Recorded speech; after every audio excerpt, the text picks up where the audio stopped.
Robert Callan walked into his classroom at 7:48 a.m. on a Monday morning after 23 days away, not because he'd done anything wrong, but because one parent's written complaint had been enough to remove a 30-year teacher from his school in 4 hours flat. No review, no questions. 4 hours. What nobody knew was that 11 days before that complaint was filed, Robert had submitted a mandatory report about that same parent's son, and that 13-year-old boy had been carrying a phone recording ever since. 4 minutes and 23 seconds of his father's voice that he hadn't shown anyone, until a biker pulled over on a Wednesday afternoon and sat down on a porch step. What 167 Hells Angels did next would give that boy back his voice, and give Robert Callan back his name. Before we go further, if you've ever watched someone you respected get quietly taken apart by something they didn't do, you already know why this story matters. Subscribe to Valiant Bikers and hit the bell. Because what happens next is exactly the kind of story we're here to tell. The porch was green-painted wood, same as the house, and it had a railing where a cold cup of coffee sat that had been sitting there long enough to stop steaming. Robert Callan was in the chair at the far end, not the one closest to the door, which was where a man sits when he feels at home. The far end. The chair of someone who has decided, without quite meaning to, that he no longer deserves the closer seat. He was wearing a gray cardigan with pills of wear on both elbows, brown corduroy trousers with a crease pressed in, reading glasses folded in the pocket. Dressed like he was going somewhere, except he wasn't going anywhere. He had not gone anywhere in 22 days. He looked up when he heard Sully's boots on the path. Sully had learned, years ago, that the way you approach someone who has been failed by everyone tells them immediately whether you're going to be the next failure or something different. So he didn't slow down when Robert looked up. Didn't stop at the base of the steps. Walked up 2 steps and sat down on the 3rd one, back against the railing, facing Robert. He didn't ask if it was okay to sit. He just sat. Something moved across Robert Callan's face, a small thing, there and gone. The expression of a man who has been bracing for 22 days and just felt something brace back. Sully picked up the coffee cup from the railing, looked at it, stone cold, a rim of dried brown at the waterline, set it back down, looked at Robert. Robert looked at his hands for 3 seconds. Then he said 8 words that had been living inside him for 22 days without anywhere to go. I did not do what they're saying. Not, I'm innocent, not you have to believe me, not a defense, not a plea, not a legal statement. Just 8 words that named the exact shape of everything that had been taken from him. Sully was quiet for 1 beat. The sound of a school bus 2 streets over. A dog somewhere. The creak of the chair. I know, he said. Tell me about the kid. Not the accusation, not the accuser, not the 30 years, not the petition, not the 400 neighbors who had signed their names to something without checking whether it was true. The kid. Robert looked up. Which part do you know? He said. Careful. Testing. I know what a man looks like when he's carrying something he didn't do, Sully said. I've seen that face before. It was my brother's face for 19 months. He paused. Tell me about Connor Pruitt. And something in Robert Callan, some last locked door, the one he had kept sealed for 22 days because every other door had been used against him, opened. Connor is 13, he said. He's in my afternoon tutorial group. Quiet kid. Smart, but the kind of smart that hides itself. Like he learned that being noticed was a problem. 3 weeks ago, during a session, he said something to me about home. Not everything. He started and stopped himself. But enough. He looked at his hands again. A teacher's hands. the kind that had written 30 years of corrections on 30 years of papers, now writing on nothing. I filed a mandatory report with CPS. That's the law. I don't need proof, I need reasonable suspicion, and I had it. The report went in 11 days before Dale Pruitt filed his accusation against me. He reached into the cardigan pocket, the reading glasses pocket, the lesson plan pocket, and produced a folded paper. Soft at the folds from being opened and refolded too many times. He held it out. "I kept a copy," Robert said, "because I knew that the order of things would matter." Sully took the paper, unfolded it, read it, dated, time-stamped, logged in the district system 11 days before Dale's complaint. He folded it carefully and put it in his jacket pocket. "This boy is still in that house," he said. "Yes." And the CPS report. Closed in 48 hours. Insufficient evidence. They didn't visit the house. They didn't speak to Connor. Sully was quiet for 4 seconds. Then he stood up and held out his hand, straight across, palm open. Not a road greeting. A plain handshake, firm and level, the kind you give someone when you're making a commitment. "My name is Patrick Sullivan," he said. "I've had your program booklet on my workbench for 7 years. You wrote about those kids like they were worth everything." Robert stood, took the hand. His own stopped shaking for the first time in 22 days. "I'm Robert Callan. I've been teaching in this town for 30 years. "I know who you are," Sully said. "Now let's go find out what's happening to one of yours." He pulled out his phone. 1 ring, 2. "Gear, it's Sully." Brief pause. "I need every brother within 50 miles at the yard by 6 p.m. tonight." The voice on the other end, Darren Gear Holloway, ex-Army Logistics, Sully's VP, a man who had coordinated the movement of people and equipment in conditions that made Ohio weather look like nothing, asked one question Sully couldn't hear. A teacher with 30 years clean gave a mandatory report on a kid in crisis. The kid's father filed a false accusation against him 4 days later. The kid is still in that house. The hearing is Thursday. Pause. Short. Ohio Valley and Lake Erie. Say the word. "Say it," Sully said. The line went quiet. Then, done. 6 p.m.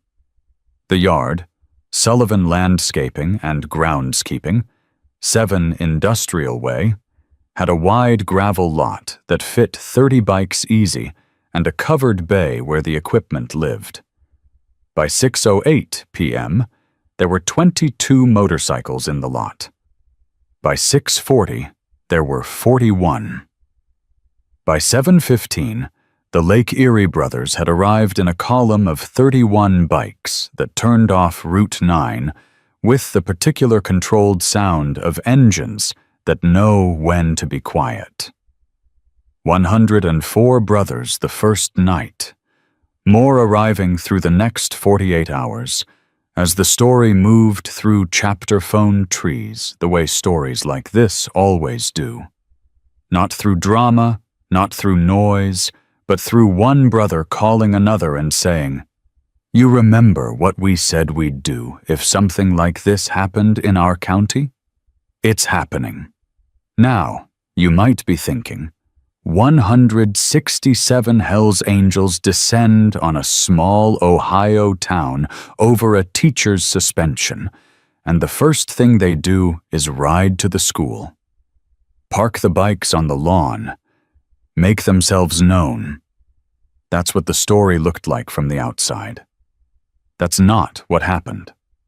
What happened was, a retired state highway patrol investigator sat down at a folding table with a stack of public records and a laptop. A former school counselor made a phone call to a CPS caseworker who had been having trouble sleeping for 3 weeks. A 31-year-old with an Army signals background pulled up the Harwick County School Board vendor database and started reading contracts.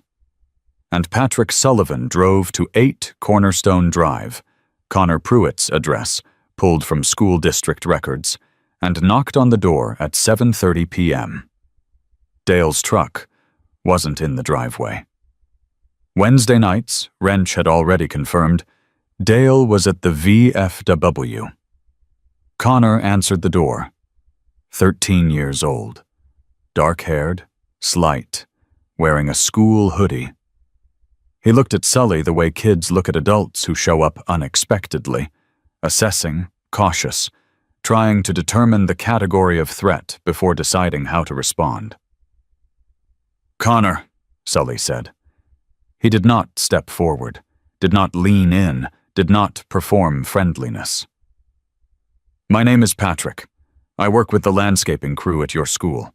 I've been talking to Mr. Callan." Something moved across Connor's face, fast, there and gone, but Sully had been watching for it. "He's okay," Connor said. Flat, rehearsed, the voice of a kid who has learned that the correct answer to questions about adults is the one that doesn't create more questions. "He is," Sully said. "I'm here about you. Can I sit on the step?" Connor looked at him for a long moment. Then he opened the door wider and sat down on the front step himself. Sully sat on the path below, the same position he'd taken on Robert's porch. Below eye level, no height advantage, no pressure, no rush. "I know you talked to Mr. Callan a few weeks ago," Sully said. "You don't have to tell me what you said. That's yours." Connor's jaw shifted slightly.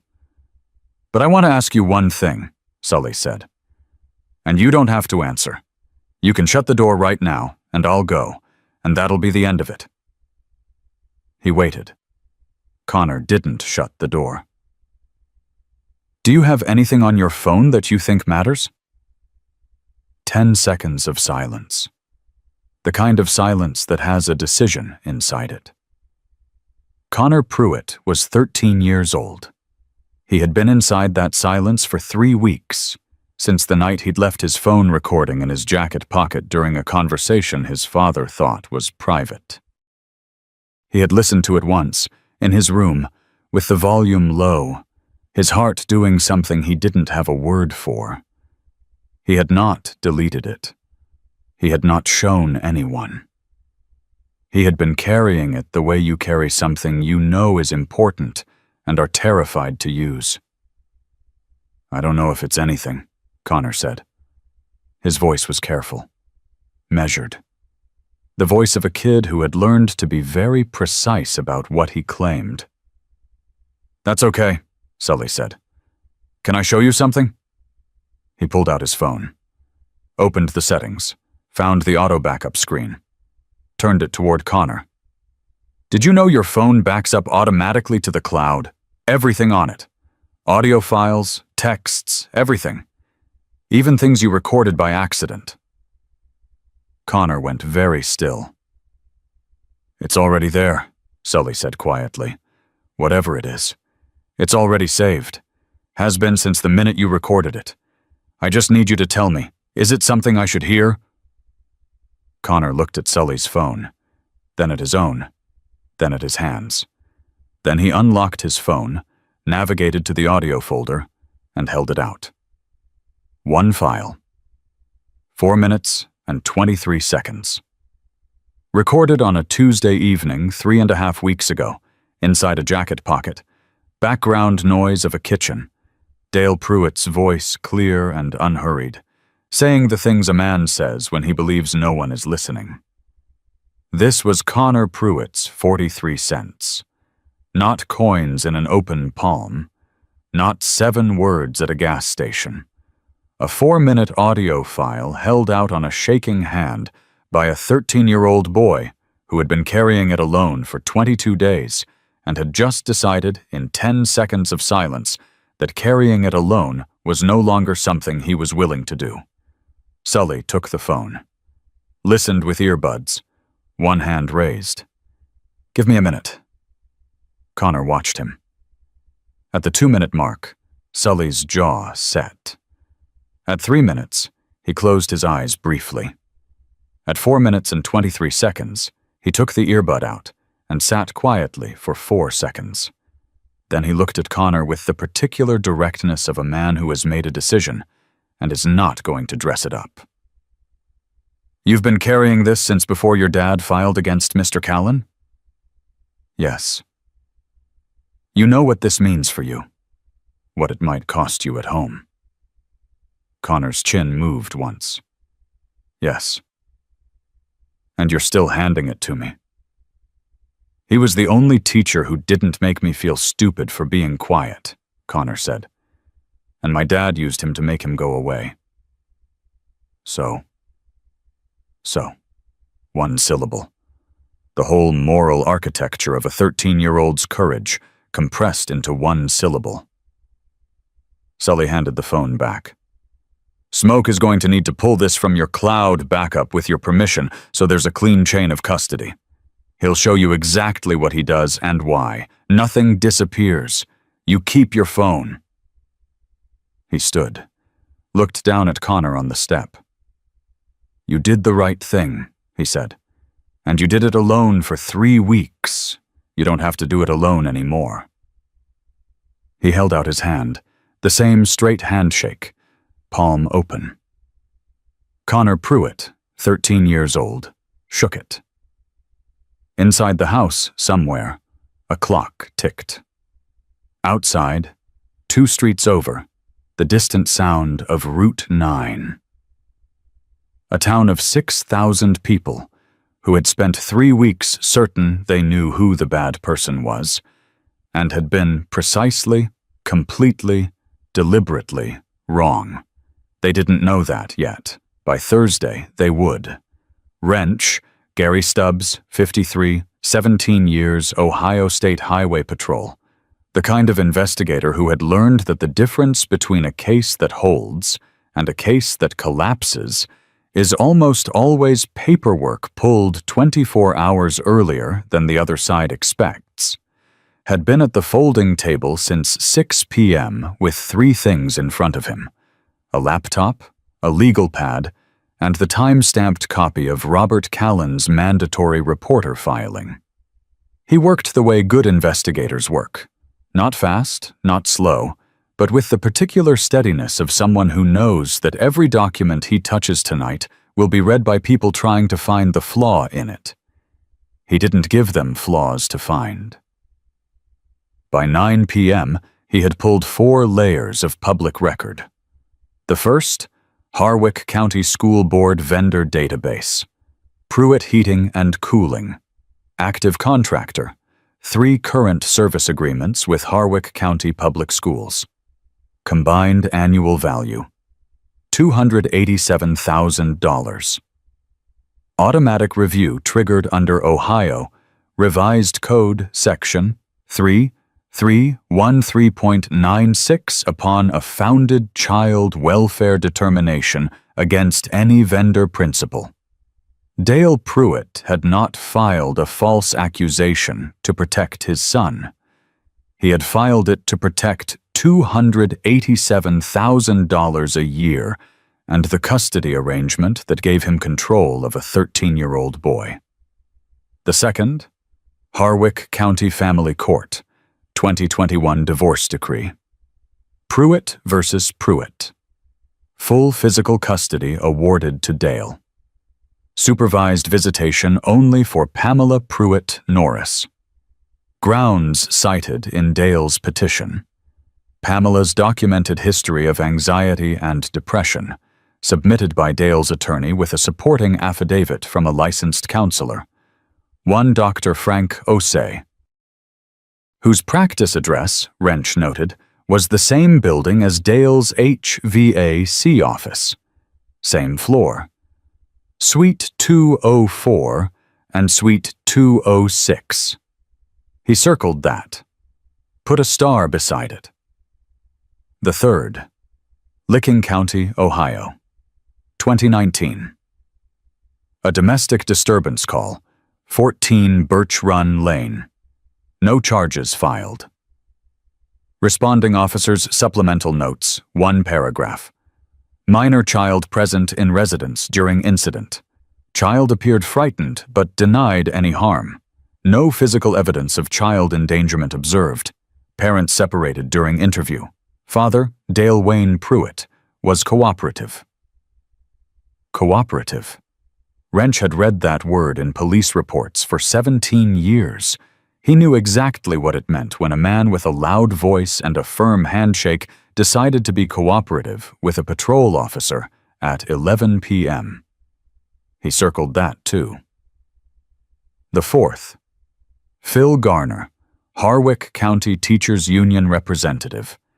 The man whose job was to protect Robert Callan in exactly this situation.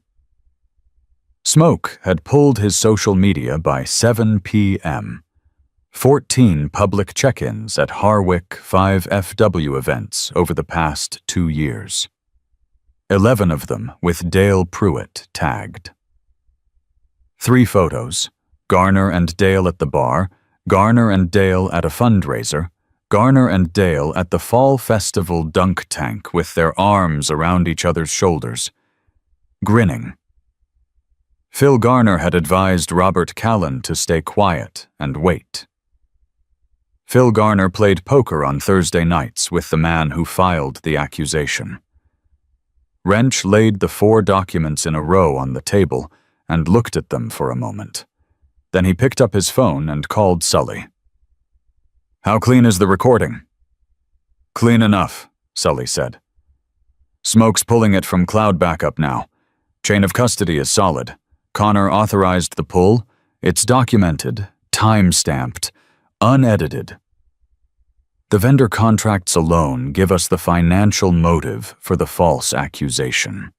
Combined with the filing sequence, Robert's report 11 days prior, Dale's accusation 4 days after notification, that's a retaliatory complaint pattern.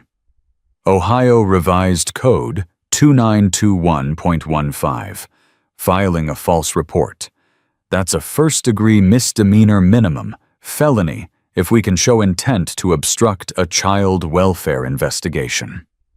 Silence on Sully's end for 2 seconds. "Can we show intent?" "Dale's own voice shows intent," Wrench said. "If the recording says what you described." "It does." "Then I need the county prosecutor's office first thing tomorrow. And I need Doc to talk to Pamela Pruitt Norris tonight." Doc.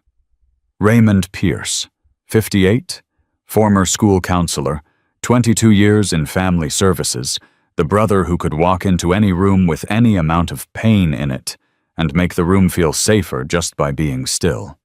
Reached Pamela Pruitt Norris by phone at 8:47 p.m.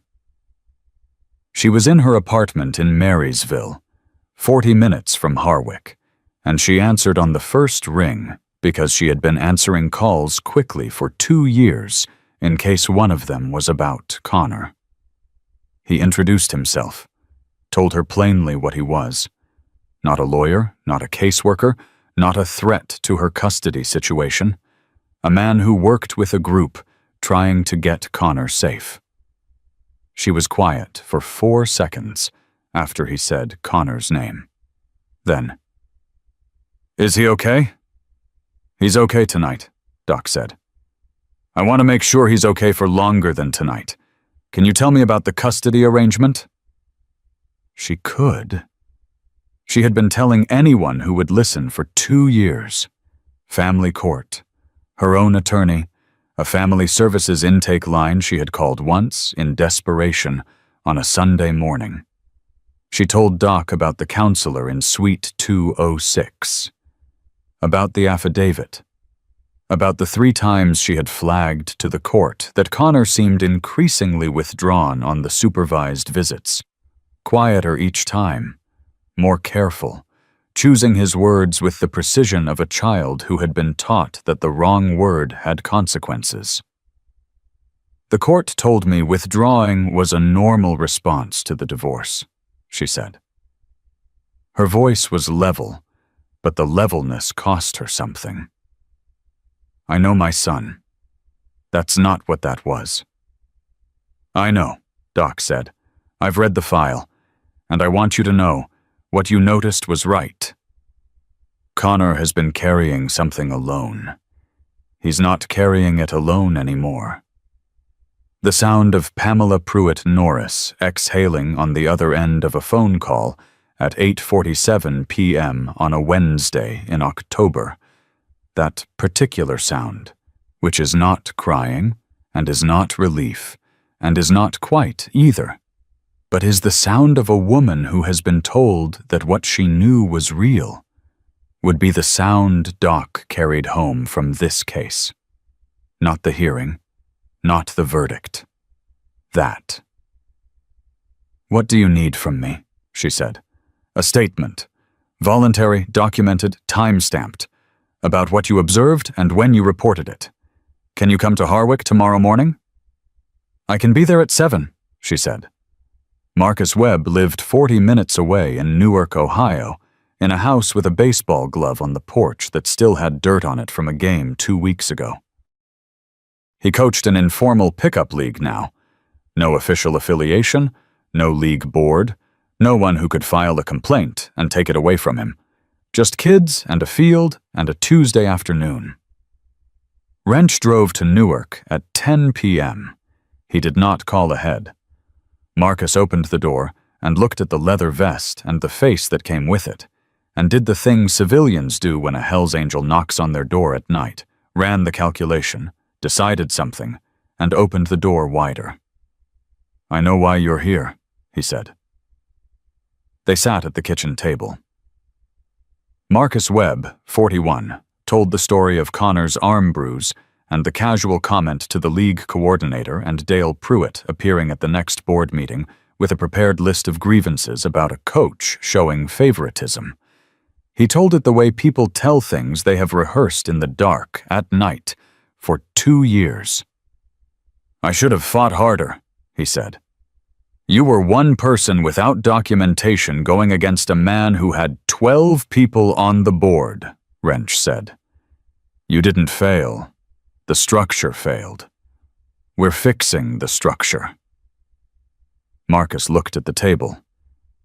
Connor, is he... He did something tonight that took more courage than most adults have, Wrench said. He's going to be okay.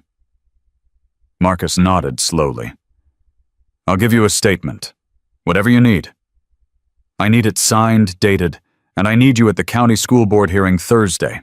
Can you be there? I'll be in the front row, Marcus said. The school board hearing was scheduled for 7 p.m. Thursday at Harwick Community Center. A public meeting on the calendar, noticed in the local paper under administrative items.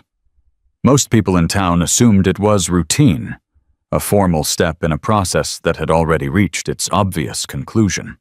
By Tuesday afternoon, 167 brothers were distributed across 3 staging points in Harwick County. Not at the school, not at the community center, at Sullivan Landscaping, at a sympathetic church parking lot 4 blocks from the community center, and at a roadside diner on Route 9, where Patsy, a different Patsy from a different diner, but the same instinct for knowing when something was different about a morning, kept the coffee coming without being asked. They were not there to intimidate. They were there because a community had signed a petition in 3 days, and it had taken the same 3 days for 167 people to decide it was worth driving from 2 states to make sure the truth had equal representation in the room. Thursday evening, 6:58 p.m. The community center parking lot was full. At 6:59, the column arrived. Now, you might be thinking, 167 motorcycles pulling into a public hearing about a suspended teacher, and the room braces for chaos. That's what the Harwick County Sheriff's deputy standing near the entrance was thinking. That's what Principal Sandra Hobbs was thinking. Visible through the glass doors, her face doing something complicated. What happened was, 167 men parked their bikes in orderly rows, shut off their engines in sequence, and walked into the community center. No raised voices, no threatening posture. They filled every chair, lined the back wall, stood along the sides in a silence so complete that the sound of the board chair's water glass being set on the table carried across the entire room. Schoolhouse. James Avery, 49, former debate coach, sat in the front row beside Robert Callan. Robert was wearing the gray cardigan. He had pressed his trousers. He had his reading glasses in his pocket. He looked at the room, at the 167 brothers, at the neighbors who had stopped waving at him, at the parents who had signed the petition, at Principal Hobbs behind the board table. And he looked the way a man looks when he has been in the dark long enough that light is almost too much to take in at once. He sat very straight. The board chair, Leonard Marsh, 61, cleared his throat, adjusted his microphone. This special session of the Harwick County School Board is called to order regarding the administrative review of the suspension of Robert Eugene Callan, initiated October 14th, following receipt of a formal complaint. "Before the board proceeds," Wrench said from the aisle, standing without ceremony, voice carrying cleanly across the room. "I'd like to submit materials for the record, with the chair's permission." Marsh looked at him, looked at the room, looked back. "The chair recognizes Gary Stubbs, retired Ohio State Highway Patrol, 17 years investigative division." He walked to the table, set down a folder. "What I'm submitting is not a character defense of Mr. Callan. It is a sequence of events, documented and time-stamped, that the board should have had before the initial suspension was issued." He opened the folder. Document 1. Robert Callan's mandatory reporter filing to Harwick County CPS, dated 11 days prior to the formal complaint against him. This document was cross-referenced to Connor Pruitt's student file in the district system at the time of filing. The board has the ability to confirm this in the system tonight. This filing was not reviewed before the suspension decision. Hobbs's face went still. Document 2.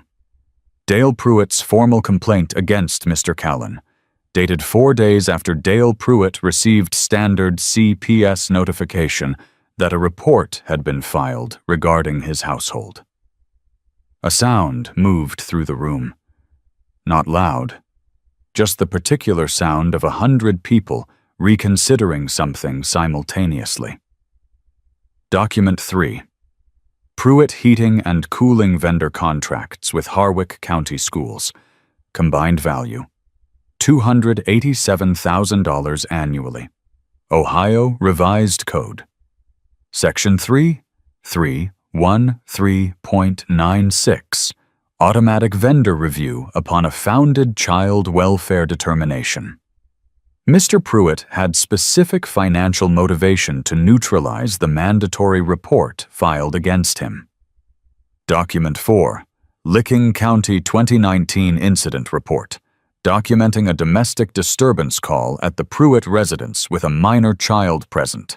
This record was not reviewed by Harwick County CPS before closing Mr. Callan's mandatory report in 48 hours. The board member at the far end of the table was writing rapidly. Marsh was very still. "And finally," Wrench said, "I'm submitting a certified transcript and audio file. The audio was recorded inadvertently on Connor Pruitt's personal device and retrieved from cloud backup with Connor's documented authorization. It captures a conversation in which Dale Pruitt explicitly references his intent to prevent Connor from corroborating any report to authorities." He set the transcript on the table. Marsh picked it up, read it. The room waited. Marsh read the last line aloud without meaning to. The voice of a man whose mouth was processing faster than his judgment. "I need to hear you say you understand." He set the transcript down, looked at the board. Verdict silence. That particular stillness that comes when a room full of people reaches the same conclusion at the same moment, and nobody needs to say it. because it's already true. "I want Connor's voice played in this room," said the board member at the far end, Diane Waller, 57, who had been on the board for 9 years and had 3 grandchildren in Harwick Middle School. Her voice was not loud. It was absolute. "I want to hear that child say, 'I understand,' and I want every person in this room to hear it." Smoke, standing against the side wall, looked at Sully. Sully nodded. The audio played through a Bluetooth speaker, tinny, real, a kitchen in the background. Dale Pruitt's voice, unhurried and completely certain of his privacy. "Who's going to listen to an 8-year-old? "He's 13, someone in the room said quietly. Nobody responded. The audio kept playing. When Connor's voice came, "I understand." Small and careful and costing him something, the room was so quiet that the fluorescent light above the exit sign was audible.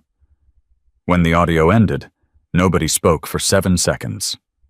Then Diane Waller said, "I move to immediately reinstate Robert Callan to full active status pending no further review, and to refer the matter of the original complaint to the county prosecutor's office as a potentially retaliatory filing against a mandatory reporter." "Second," said the board member beside her before she finished the sentence. The vote was 5-0. Principal Sandra Hobbs looked at the table in front of her for a long moment. Then she looked at Robert Callan and said, not into the microphone, just across the room, in her own voice, "Robert, I should have looked at the system before I made that call. I'm sorry." Robert Callan looked at her. His hands were still on the table in front of him, not shaking. "I know," he said. "Check next time." Dale Pruitt was arrested at 9:14 a.m. on Friday morning. He was at his business, Pruitt Heating and Cooling, 18 Industrial Park Drive, reviewing a quote for a school ventilation contract, reading glasses on, work shirt with the embroidered logo, coffee on the desk. The particular mundane morning of a man who had never seriously believed the ground beneath him could move. 2 officers from the county prosecutor's office and 1 from the Ohio Attorney General's Child Welfare Unit. Filing a false report against a mandatory reporter, first-degree misdemeanor, with felony enhancement pending full review of the CPS interference evidence. Obstruction of a child welfare investigation. Ohio Revised Code, chapter and verse. Dale looked at the officers with the expression of a man running a quick calculation and realizing, for the first time, that the numbers didn't come out in his favor. He looked at his coffee cup, at the quote on his desk, at the school name printed at the top of the contract form. He said nothing. The custody review motion was filed the same afternoon by Pamela Pruitt Norris's attorney, a family law attorney from Columbus who had driven to Harwick at 6 a.m. that morning after a phone call from Doc at 11 p.m. the night before. The motion cited the audio recording, the pattern of isolation documented by Connor's school counselor over 14 months, and the 2019 Licking County incident. Emergency interim custody was granted to Pamela by 4 p.m. Connor.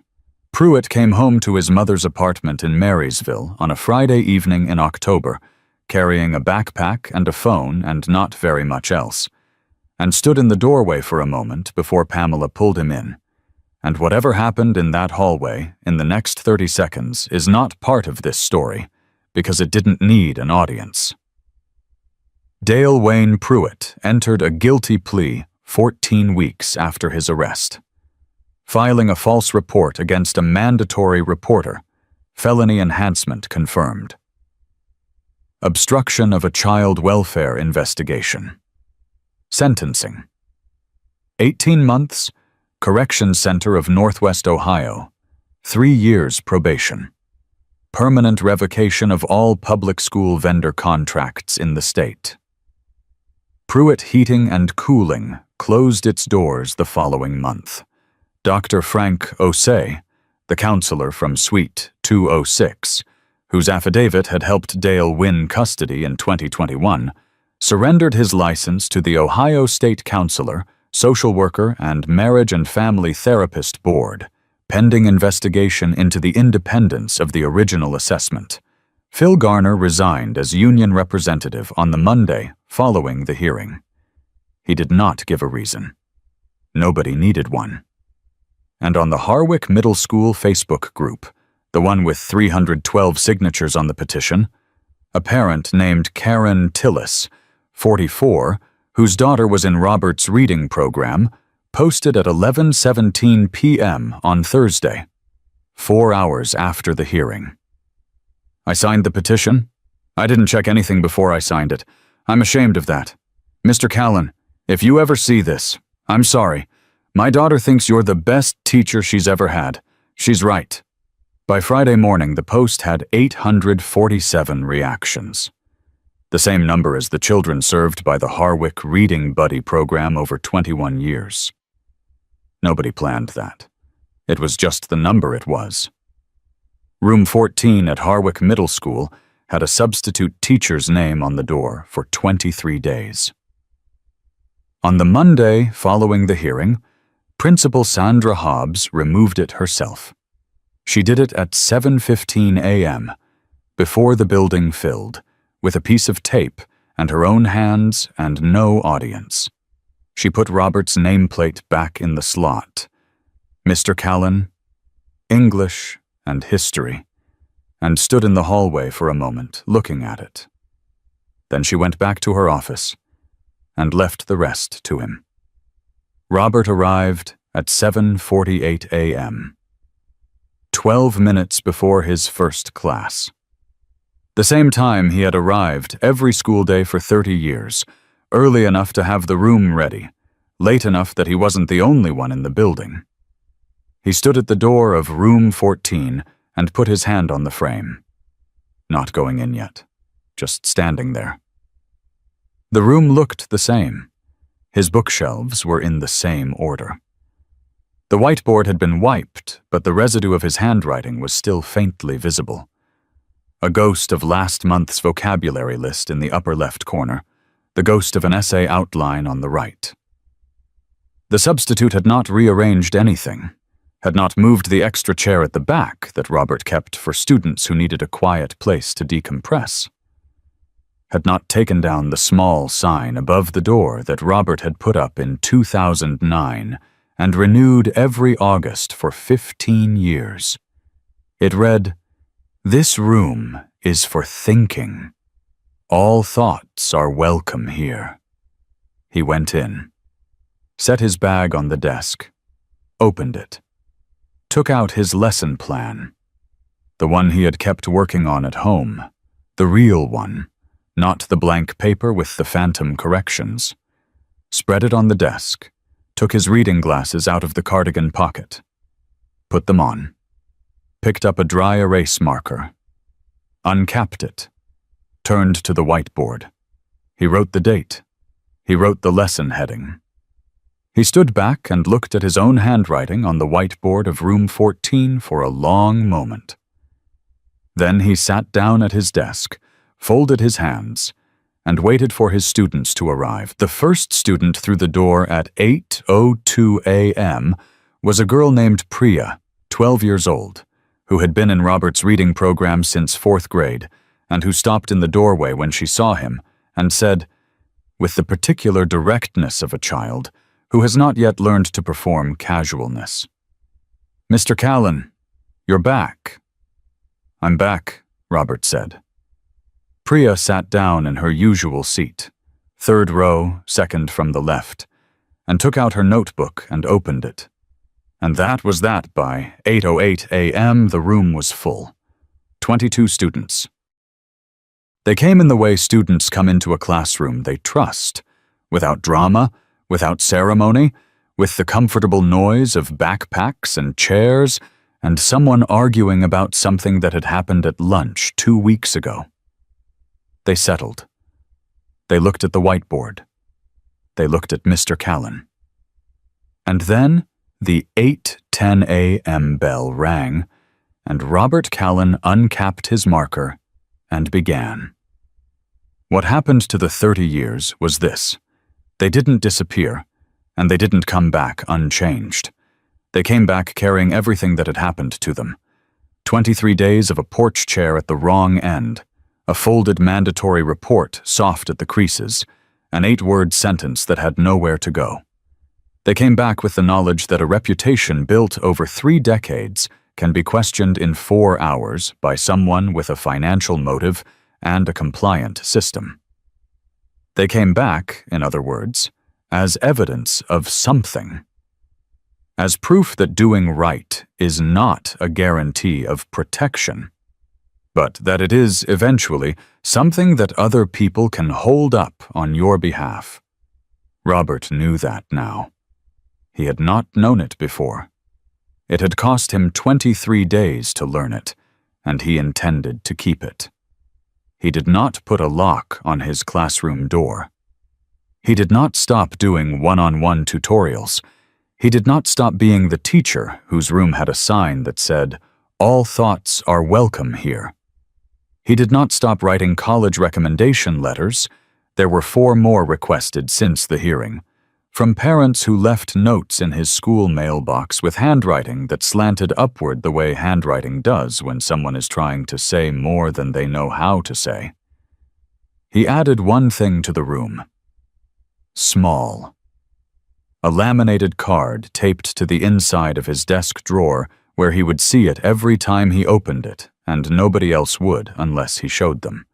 It said, "The order of things matters. Keep your copy." In Marysville, 40 minutes from Harwick, Connor Pruitt sat at his mother's kitchen table and did his homework. It was not a remarkable scene. That was the point of it, that it was not remarkable. A 13-year-old boy with a glass of orange juice and a math worksheet and a backpack leaning against the chair leg, doing homework at a kitchen table on a Thursday evening while his mother made dinner, and the sound of the television came from the other room. And outside the window, the neighbor's dog was doing something it found important. Ordinary. Entirely, completely ordinary. Doc had been in contact with a trauma-informed counselor in Marysville, Dr. Angela Reese, 44, who specialized in adolescents and had a Thursday 4 p.m. slot available. Connor had gone to the first session 2 weeks after moving to Marysville, had come home and eaten 2 bowls of cereal and watched television and not said much, which Doc said was completely fine. Sometimes the first session is just the room getting familiar. The second session he talked for 45 minutes. He was, Dr. Reese told Pamela, a kid with good instincts and a vocabulary for feelings that was better than most adults she worked with. Built, she suspected, from years of having to read a room very precisely to stay safe. The same skill that had cost him so much was going to serve him extraordinarily well. He was going to be okay. Not immediately, not linearly, but structurally, the way a building is okay when you fix what was wrong with the foundation. The thing at the bottom was being repaired. Everything built on top of it would be more solid than it would have been otherwise. Connor did not know this yet. He was doing a math worksheet. But the orange juice was cold, and the television was on, and his mother was in the next room, and nobody had checked his phone in 11 days. That was enough. For now, that was everything. 3 months after the hearing, Robert received a letter. Handwritten, on notebook paper, sent to the school address. No return name. Just a postmark from Marysville. Mr. Callan, I've been trying to write this for a while. I don't know how to say most of it, so I'll just say the part I know. You didn't have to file that report. You could have decided it wasn't enough. A lot of people would have. But you did it anyway, and it cost you a lot, and I know that. I'm in a different school now. I have a teacher here who reminds me of you a little. She has a sign above her door, too. I noticed it on the first day. Thank you for noticing things. C. Robert read it at his desk, 7:52 a.m., before the students arrived. He read it twice. Then he folded it carefully and put it in his desk drawer beside the laminated card. The order of things matters. Keep your copy. He kept the letter too. I want to talk to you directly for a moment. Not as a narrator, not inside the story, but as someone who has been sitting with this case for a while. There's a particular thing that happened in Harwick that I keep returning to. Not the hearing, not the arrest. Earlier than that. It's Connor Pruitt, 13 years old, sitting on a front step with a phone in his hand. He has been carrying an audio file for 22 days. He knows what using it will cost him at home. He knows what it cost the one adult who tried to help him, watched it cost him, in real time, for 3 weeks. And then a man sits down on the path below the step, lower than him, no height advantage, no pressure, and asks one question. Do you have anything on your phone that you think matters? 10 seconds of silence, and Connor hands it over. I think about what it took to build that silence. 22 days of carrying something alone. 3 weeks of watching Robert Callan's name disappear from the school door.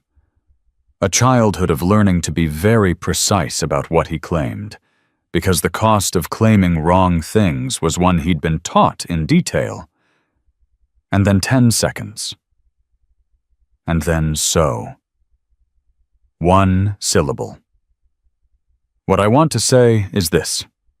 There is a version of this story where nobody pulls over on Sycamore Mill Road, where Sully drives past at 4:17 p.m.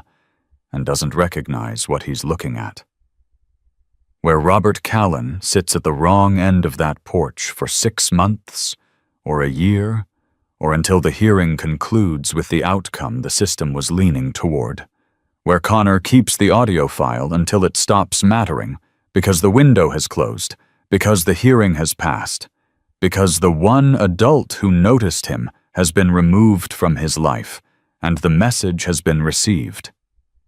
That version exists. It happens in different towns, with different names, on different porches. What stopped it here was not a motorcycle club, not 167 brothers, or a retired highway patrol investigator, or a digital forensics specialist who knew how cloud backups worked. What stopped it was a man who drove past a porch he'd driven past 300 times, and this time pulled over. That's the whole story in one decision. The rest of it, the documents, the hearing, the vote, the arrest, all of that flows from 37 seconds on a Wednesday afternoon when Patrick Sullivan decided that what he saw on that porch was worth stopping for. You don't need a leather vest to make that decision. You need to recognize what you're looking at, and you need to pull over. Now, because what happened to Robert Callan and Connor Pruitt is not fiction in its pattern, and because there may be someone watching this who is inside a version of this story right now, here is what this case taught us, in concrete terms. What to know about mandatory reporting, false accusations, and protecting the people who try to help. Mandatory reporters, teachers, school counselors, coaches, nurses, anyone working with children in a professional capacity, are legally required in all 50 states to report reasonable suspicion of abuse or neglect. Not proof. Suspicion. The threshold is intentionally low because the cost of not reporting is higher than the cost of a report that turns out to be unwarranted. What most people don't know, mandatory reporters have full civil and criminal immunity for good faith reports in all 50 states. If you report in good faith and the investigation finds nothing, you cannot be sued, you cannot be criminally charged, and your report cannot be used against you professionally. The law protects you specifically because your role is too important to leave vulnerable. What Robert Callan's case teaches us is the flip side, a retaliatory complaint filed against a mandatory reporter, a complaint filed by the subject of a report against the person who filed it, is itself a violation. In 31 states, including Ohio, filing a false report against a mandatory reporter is a separate criminal offense. If you are a teacher or school employee who has filed a mandatory report and subsequently receives a complaint that feels retaliatory, this is what to do immediately. Document the sequence of events with timestamps. Your report date, the date the subject received CPS notification, the date the complaint against you was filed. The order of those 3 dates is your first line of defense. And in Robert's case, it was the foundation of everything. Keep your own copy of any mandatory report filed. CPS and school district systems can be searched, pulled, and presented. But your copy, in your possession, time-stamped. That is the document that does not depend on anyone else's system working correctly. Contact your state's Department of Education Office of Professional Conduct directly. Not only your union, not only your principal, your state office. In Ohio, the Ohio Department of Education's Office of Professional Conduct can be reached at 6144663-593. In most states, a parallel office exists with a direct complaint and protection line. And if you believe the complaint against you is retaliatory, if the sequence of dates tells the story that Robert's dates told, contact the National Education Association's legal defense line, 1-800-63-86153. They have handled this specific pattern before. You are not the first. For parents and community members, before signing a petition, before sharing an accusation, before deciding you know what happened in a room you weren't in, one question. Has the accused been given the opportunity to respond? Not because accused people are always innocent, because the system that protects guilty people from accountability is the same system that destroyed an innocent man's career in 4 hours. You don't get to choose which cases the process applies to. The process applies to all of them, or it protects none of them. The CDC's research on reputational harm from unverified public accusations documents an average 19% reduction in lifetime earning potential for individuals who are accused publicly and later cleared. Not convicted. Accused. The clearing doesn't undo the damage. Karen Tillis knew that when she wrote her post at 11:17 p.m. That's why she wrote it anyway. And for children, if you are a young person carrying something alone, a recording, a memory, a truth that costs something to say, the adults who are supposed to hear it are not always the adults who will. Sometimes the right door is the one that doesn't look official. Sometimes it is the person who sits lower than you on the step and asks a quiet question. If you are in Ohio and need to report a concern about a child's safety, 1-855-OH-CHILD, 1-855-664-2445, the thread. Available 24 hours. If you are anywhere in the United States, the Child Help National Child Abuse Hotline, 1-800-422-4453, provides crisis intervention, information, and referrals in 170 languages. You don't have to have proof. You only have to have concern. That is enough. that has always been enough.